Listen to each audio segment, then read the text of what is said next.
dan bisa untuk menyamakan kedudukan menjadi satu sama. Mengingat balik lagi akan ada 5 game yang kita mainkan untuk match upper bracket kali ini. RRQ Hoshi yang kehilangan game pertama. It's okay. Reset, spam hashtag Indopride sekarang juga tentunya. Tetap dukung tim Indonesia sampai nantinya menjadi juara di gelaran M3 World Championship kali ini. Langsung menuju ke game yang kedua. Yes, game yang kedua. Mari kita bersama-sama berdoa satu sama. Samakan kedudukan dan kembalikan keadaan. Indonesia harus tetap bisa semangat. Dan bahkan kita lihat juga dari heart rate yang sesuai dengan prediksi dari KB ya. Wah. Di arah tengah tapi tampaknya tetap memakai assassin, tidak memakai tank. Yes. Dan ini bakal berbahaya banget karena lihat Kairi-nya udah mulai di-engage di awal game. But it's okay. Hanya memberikan poking damage saja. Dan bahkan di arah bottom lane-nya Bang Sin. Ini Marky benar-benar meng-outplay pergerakannya. Ini dia yang aku sempat bilang sama Bung Cornet ya. Ketika mage di gold lane, tugasnya adalah melakukan poking damage ke arah paksa ke arah marksman-nya biar dia recall. Dan dia mengeluarkan battle spell. Bang Sin 2 menit ke depan tidak akan ada flicker. Yes. Dan kita lihat juga ini benar-benar di semua lane di sampingnya atau di side-nya. Asli. Benar-benar diberikan pressure antara di gold lane dan juga di XP lane-nya, di kedua lane dan bahkan Finn-nya. Hati-hati, cukup terharas di sana. Mungkin damage-nya cukup besar juga. Puncture kedua, ketiga, dapatkan keempatnya Kairi. Hati-hati Finn, masih dekat atau Blade terus berarti didapatkan oleh seorang Kairi. Keempat pedang yang bahkan diamankan begitu saja. Tidak ada retribution dan bakal langsung disikir begitu saja oleh seorang cowoknya. Oh my god. Super dive dilakukan oleh Onyx PH dan bahkan mungkin RRQ Hoshi belum siap untuk menerima serangan tersebut. Dan kali ini 2-0 bahkan early aggression yang tadi udah sempat dibilang sama Goni terjadi bahkan di bawah menit yang ketiga. Wow, ini bahaya banget. Bahkan diving komposisinya langsung langsung dieksekusiin oleh teman-teman di PH. Lagi dan lagi RRQ udah behind di early, mereka harus lebih berhati-hati nih. Aduh, ini 3 menit ke depan. Yes, ini jadi mengingatkan game yang pertama yang dilakukan oleh Hatred. Ini cownya benar-benar flicker Jet Kundo ke arah Albert 2 game berturut-turut. Jadi itu mengganggu banget untuk dapetin point kill. Bahkan tadi barusan tidak ada flicker Dwarf Dragon-nya. Masih ada flicker untuk menyelamatkan diri dari seorang Clay ketika ada jeda waktu untuk melakukan Dwarf Dragon. Tapi kita lihat di sini sudah menuju ke arah turtle. Belum ada yang nge-start dan tampaknya ini Kairi si smart play yang dilakukan tuh benar-benar kayak sabar banget nungguin dan bahkan dia diam-diam pengen dapetin satu orange buff. Yes, dan dia pegang retribution kali ini. Albert harusnya sudah mulai menyadari bahwa dari orange buff-nya menghilang. Puncture mungkin akan ada satu pergerakan tapi ternyata langsung di retribution dengan cepatnya. Albert bakal dikejar Hatred tapi kali ini hanya mengamankan untuk Cyclone Eye dan retribution dari Albert juga sudah digunakan. Jadi tidak ada yang punya retribution. Turtle mungkin akan di-kiting saja. Hanya untuk tarik ulur dan tidak akan ada yang bergerak ke arah top lane. Wow, ini benar-benar kedua assassin dari anak RRQ dan juga Onyx PH mencari space yang harus dia lakukan. Dan bahkan tadi Kairi benar-benar berani banget walaupun agak beresiko dan berhasil untuk dapetin satu orange buff milik Albert. Dan bahkan ditarik begitu saja. Mencoba untuk di start dari tim RRQ sudah ready untuk kedua retribution-nya. Half HP dari Turtle Singing Eagle yang digunakan dan bahkan terkena seorang Albert ya sekarang bisa saja Turtle diamankan oleh tim RRQ dapat 1 point kill. Tempest of Blade mencoba untuk kabur dengan menggunakan Fist Voice-nya. Tapi kita di sini Albert ya dan bahkan satu Falling Star sangat baik. Flicker sekarat darahnya mencoba untuk langsung maju ke depan dan R7 akhirnya men-shutdown pergerakan dari seorang Glarsky. Yes, itu dia yang aku bilang di mana Albert akan sangat memiliki keunggulan ketika di setup Turtle. Dan kali ini lihat perlahan-lahan mulai snowball dan pasti banget untuk mendapatkan keunggulan di early gamenya 2-2 dan bahkan lihat dari pergerakannya Kairi dia tidak mau kalah kali ini. Walaupun Albert perlahan-lahan tapi pasti mencuri untuk dari segi EXP dan goldnya. Tapi Kairi juga nggak mau ketinggalan. Lihat apa yang dilakukan. Dia mirroring yang dilakukan oleh Albert rotasinya. Albert ke atas, Kairi ke bawah. Mungkin dia tahu kalau power spike-nya nggak untuk di early game Bung Cornet. Iya, dia cari jungle ya, dia dapetin Kramernya. Makanya. Bahkan yang dapat turtle dari RRQ tapi level 8 duluan justru dari Kairi-nya. Karena dia ya diam-diam lah, dia cari farmingan-farmingan yang menurutnya aman dan bisa dia ambil entah dari Kramer ya, entah dari Orange Buff atau dari Rock Ursa. Dan bahkan 3 orang di area bottom lane-nya masih bisa untuk dibersihkan. Dan 2 Dragon ke arah R7 ya, R7 masih mencoba untuk kabur tapi langsung dari musuh begitu saja. Dan Fit Poise-nya langsung mengamankan 1 point kill terhadap seorang R7.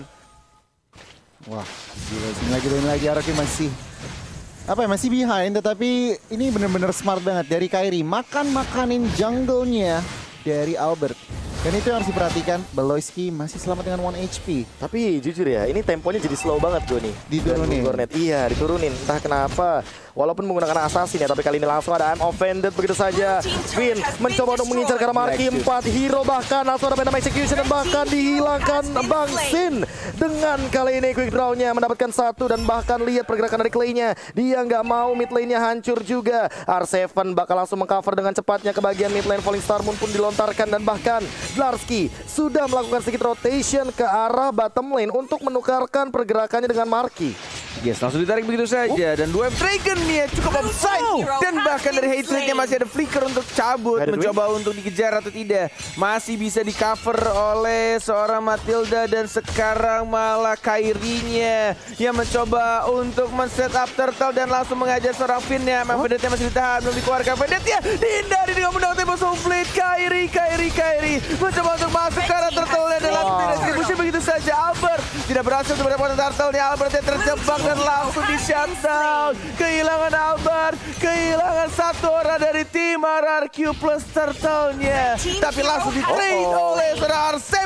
1 point kill, mencoba untuk dapetin 2 point kill. Bahkan R7 dapetin 2 point kill. Flicker ke arah belakang, tidak boleh bernafsu dan langsung recall ke base-nya. Ini dia, Clay bahkan langsung mengcover dengan cepatnya agar R7 mampu untuk pulang ke rumah. Udah ada dominance ice juga sebagai salah satu deny untuk regen HP dari Blarsky.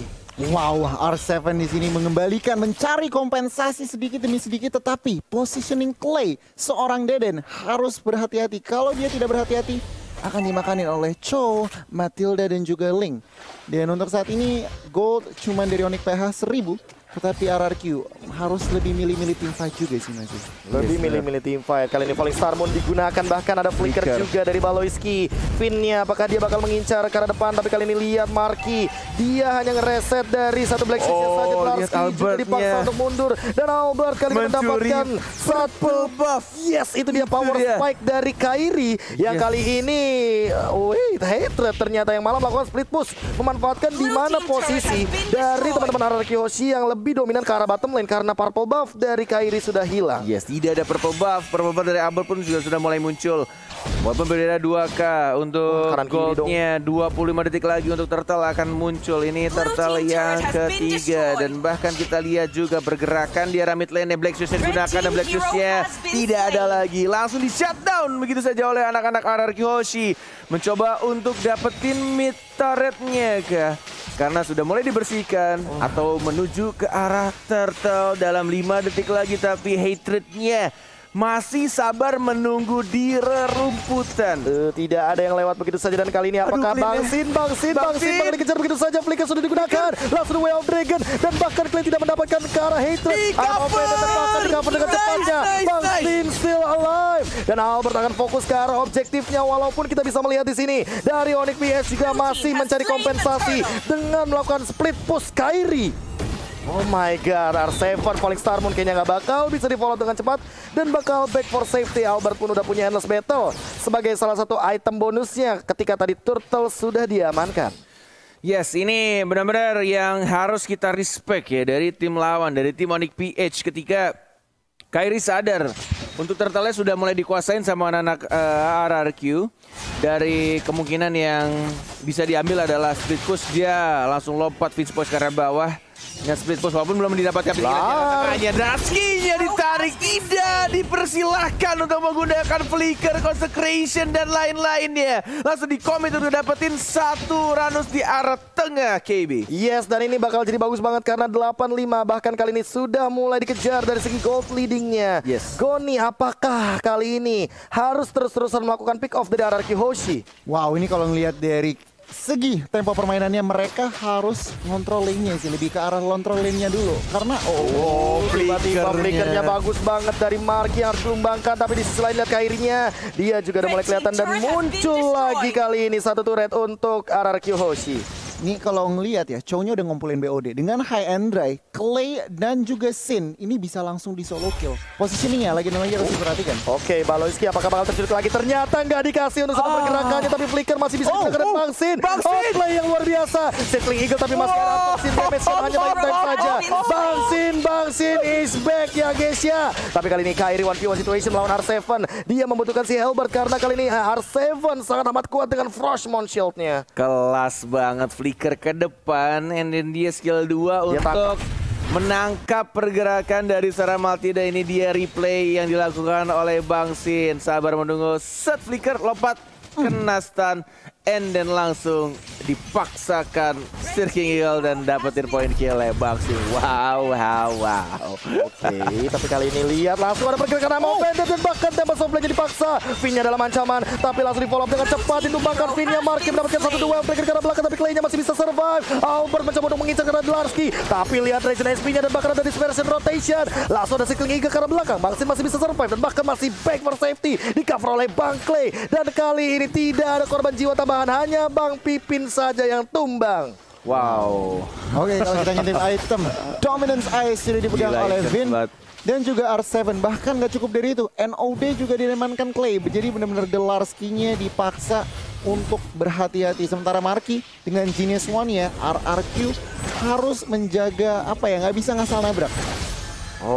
Nggak bisa asal nabrak untuk sekarang. Glar harus benar-benar dia respect terhadap Dominance Ice dan bahkan lihat Kairinya udah langsung loncat-loncatan dan perlahan-lahan kali ini harus reset dulu. Apakah bakal ada serangan dadakan dan bahkan ada konsil di arah depan. Baloyski dikejar. Kairi dia benar-benar memaksimalkan makro play-nya dan R7 dia mencoba untuk memporak-porandakan diri di depan. Dlarski juga dalam ancaman, tapi lihat ada diversion dilakukan kemana? Ke bagian mid lane saja. Yes, ke bagian belakang mereset menarik terlebih dahulu dari anak-anak RRQ. Tidak mau ngebuka untuk Lordnya karena kita lihat juga di arah top lane-nya antara Chow dengan R7 sudah mengeluarkan Falling Star Moon yang kedua dan memaksakan Chow untuk kembali pulang. Sin atau Bang Sin kita lihat di sini sudah mencoba untuk mengharas. Finnya juga bersiap-siap dengan kombonya yang harusnya sudah mulai ada flicker, ada Offended. Dan bahkan ini membuat dari kedua tim sudah mulai menjaga jaraknya. Tidak ada yang mau menyentuh atau fokus atau komit ke arah Lordnya karena mereka lebih memilih untuk mengamankan atau memanage lane-nya. Sama-sama pintar banget dari kedua tim ini untuk memanage lane-nya, tidak mau ke push. Benar-benar mau dirapihin dulu untuk pergerakan minions wave-nya.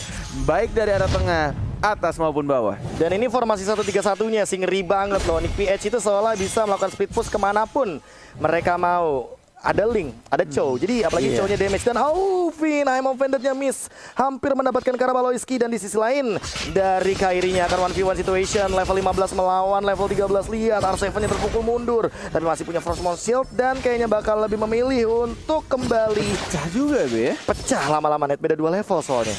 Pakai apa dia? Mungkin menggunakan pistol. Udah pistol.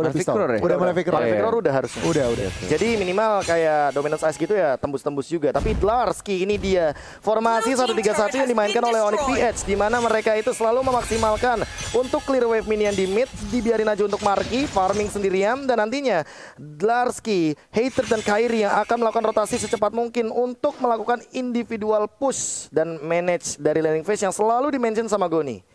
Sampai titik ini, Sin dan juga Clay posisinya baik. Ada opening Kali ini Baloyski masih bisa survive, sepertinya nggak bakal bisa dengan cepatnya ditumbangkan karena masih ada absorb damage dan Marky Dia sudah mengetahui pergerakan dari Finn-nya, udah keluar dari I'm Offended-nya. Lihat Kairi juga udah mulai hadir. Bang Sin juga sudah mengetahui hal tersebut, langsung memberikan poking damage yang cukup tinggi. Ingat dari levelnya, Albert juga udah memiliki level 15. Dan untuk sekarang Kairi dan Albert hanya tarik ulur, main di jungle masing-masing untuk mengamankan purple dan orange buff-nya agar mereka tidak fall off ketika team fight terjadi nanti.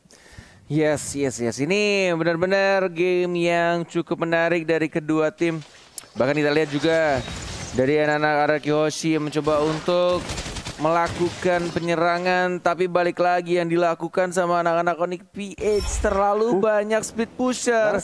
Dan bahkan kita lihat Dusky-nya sudah mulai ketahuan dan tidak mau commit dari anak-anak RRQ. Lebih baik untuk membersihkan minion saja di arah bottom lane-nya. Dusky hanya menyentuh ke arah Lord, mau ngebait kah? Masih sangat tebal, cukup tebal, plus ada Matilda juga. Ini bener-bener pair banget sih. Tapi balik lagi ada R7 yang minimal bisa ngambil absorb damage-nya. Dan R7 ini kalau join team fight, dia yang harusnya paling diperhatikan karena dari R7-nya sendiri bisa untuk team fight jangka panjang. Oke. Oh, serangan diversion, pintu kemana saja kali ini akan ada 4 hero sneaky peeky. Akankah Onyx PH terculik begitu saja? Larsky lewat, Baloyski juga lewat kali ini. Lihat, belum ada pergerakan. Trigger disiplinnya juga benar-benar bagus banget dari teman-teman Onyx PH dan RRQ Hoshi. Langsung perlahan-lahan mainin rumput lagi. Clay udah mulai melihat ada purple buff yang mungkin sedang dihajar perlahan-lahan, tapi mid lane-nya juga harus dipertahankan. Yes, walaupun daerah turret tinggal sedikit dan daerah bottom lane-nya minion sudah mulai masuk ke arah turret ketiga. Harus kembali reposition tapi dipaksakan perang di sana. Clay-nya flicker ke arah belakang dan langsung ditumbangkan dengan Tempest of Blade dari sana Kairi. Dan bahkan Emovin dia tidak berhasil menarik satu orang pun KB. Dan kali ini Kairi-nya benar-benar bebas banget. 4 melawan 5, apakah bakal dikontes? Karena Albert setengah darah begitu saja hilang. Ketika di sana ada pergerakan dari Marky. Dan kali ini Baloyski-nya memporak-porandakan formasi di mid lane. Bang Sin mencoba untuk memberikan poke damage, tapi ternyata Dularsky cukup strong di lini depan. Walaupun ada pergerakan life drain, tapi cuek. Baloyski mencoba untuk mengcover. Dan Lord-nya bakal diamankan tanpa adanya kontes di menit yang ke-16. Lihat Dularsky bahkan tidak nge-trigger dari concentration-nya.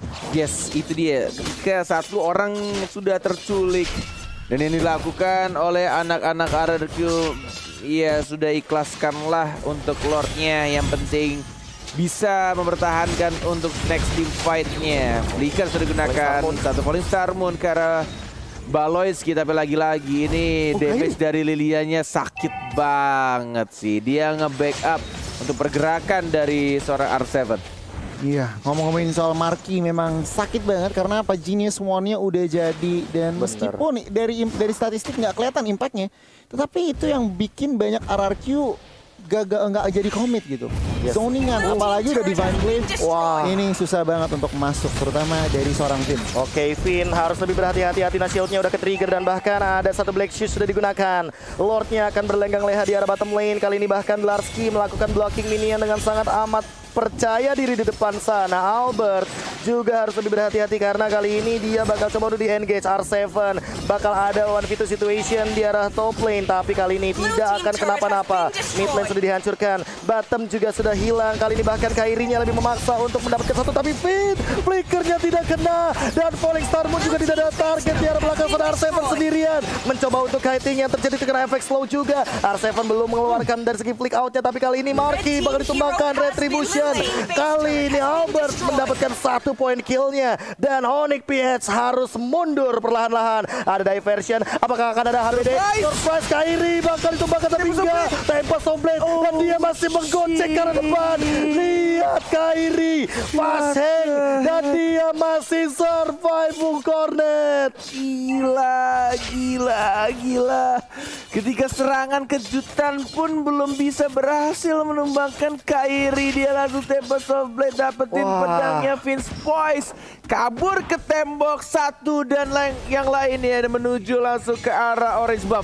Ini benar-benar definisi dari fast hand si bocah Kairi. Gokil, men. Dan bahkan kita lihat satu Ivan Pendant dan Larski-nya tidak bisa bertahan. Langsung ke arah 2, tapi masih ada flicker ke arah belakang juga dari Barski-nya. Mencoba untuk dapetin satu purple buff dari Albert yang mencoba untuk nge-trade dari seorang Harithia. Harithia ditendang begitu saja ke arah R7, tapi tampaknya di sini masih belum bisa sudah dapetin satu poin kill. Albert dapat satu poin kill justru ke arah seorang Marky. Tuan muda Albert mencoba untuk menculik satu demi satu dan Kairi. Dia masih mainin dari macro play-nya. Bahkan lihat dia menghadang di arah depan, recall back for safety. Karena dia tahu mungkin purple buff-nya sesaat lagi akan hilang. Karena yang dia pegang itu adalah purple buff dari RRQ Hoshi di bagian top jungle. Gila, permainan bus nih. Lihat yang dilakukan. Tidak ada flicker, sudah ada informasi dan langsung diajar begitu saja. Komit ke arah seorang Matildanya.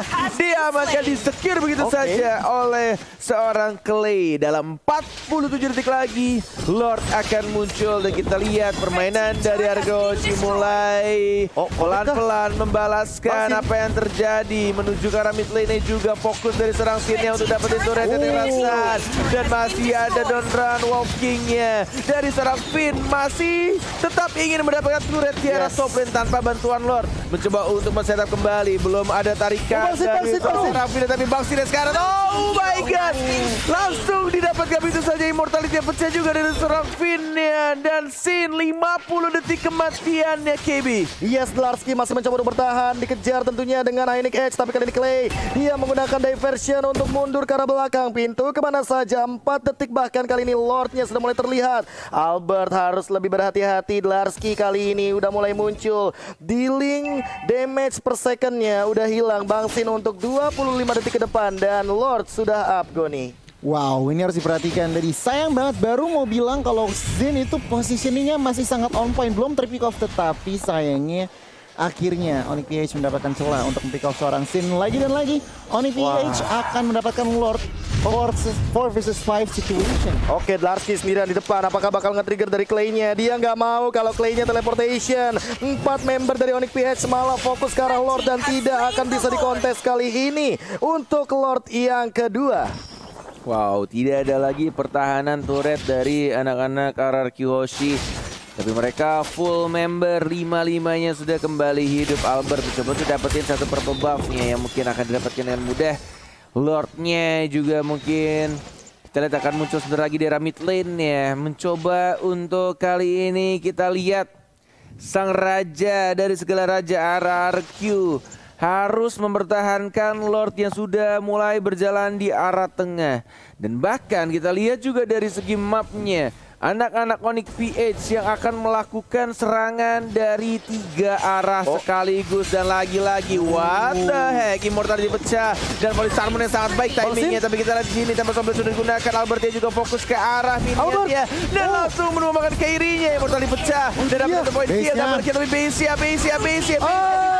saja Onyx PH berhasil mendapatkan game yang kedua. Tipis banget dan itu Bangsinya tidak tersentuh sama sekali. Lihat bagaimana Albert juga mendapatkan double kill. Tapi ternyata tidak cukup dikarenakan 3 minion wave bergerak di waktu yang bersamaan. Dan lihat hatrednya langsung fokus ke arah base-nya. Baloyski juga langsung ke arah base. Lordnya juga gak mau kalah ini. Lordnya auto attack-nya ke base. Base-nya terlalu terekspos ke B Cornet, dimana 3 inhibitor sudah hancur, base-nya terlalu free. Dan meskipun 2 member dari Onyx Philippines sudah hilang, tetap dengan 1 Lord untuk nge-push cukup untuk mengamankan poin yang kedua. Aku sebenarnya udah melihat celah ketika Larski dan juga dari Kairi-nya ditumbangkan. Aku kira itu bakal jadi momentum dikarenakan Albert mendapatkan double kill. Bangsinya juga tidak tumbang di belakang karena dia benar-benar free banget untuk menembaki dengan tembakan sheriffnya. Tapi ternyata kali ini benar-benar ditutup paksa hatred. Chow-nya dengan Windtalker, Blade of Despair dan bahkan damage deal ke arah turret. 2 poin untuk Onyx Philippines. Wow. Dan ini match point. Aku berharap, masih lebih tepatnya berharap untuk tim Indonesia kita RRQ Hoshi melakukan reverse sweep. Yes. 3 game masih ada RRQ Hoshi. Come on. kita Masih tetap bisa. akan mendukung, kita tetap akan menyuarakan dan tentunya memberikan semangat dari Indonesia.